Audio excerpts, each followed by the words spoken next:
Also, there are some phrases in this book that were hilariously jarring, if that makes sense. For example, he's looking at Max's physique, and it says, Randy still couldn't get over how huge his arms were. They looked like two great big snow white cocks. What? What, Brandy? What? Later on,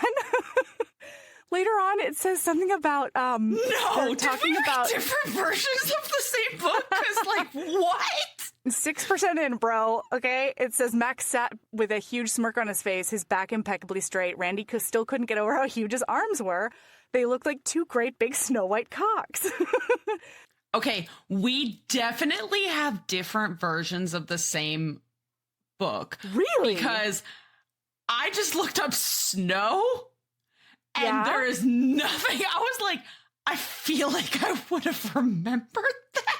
I cannot wait to see if the rest of them are in here. Because, okay, so for example, Randy's now nervous and just saying things in a tidal wave that cannot be controlled. And so he's talking about how he saw this thing on a science show at one point, and he says that, do you know the word muscle? Do you know where the word muscle comes from? It's from the Greek. One.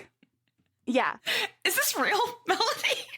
I don't know. And then he says, actually, it might be from Latin, one way or the other. Anyway, the word muscle comes from the word mouse because they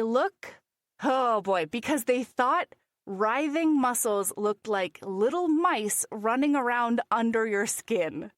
Max flexed his biceps, and in seconds, Randy's packer was wet with lube. Oh, and then it says, he's looking at his muscles, and it says, mice the size of raccoons raced back and forth under his white flesh. There was a lot of, like, whiteness highlighted in this book. Hey, in a way Melody, that I found notable. Unfortunately, the etymology of muscle is accurate. Wow!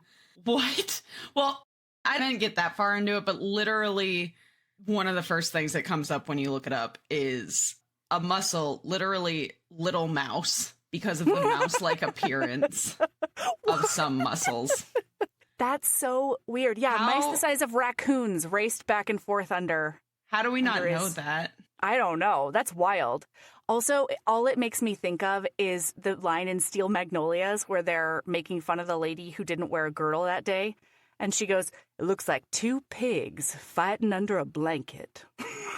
She's dancing. I'll never forget. That lives rent-free in my head.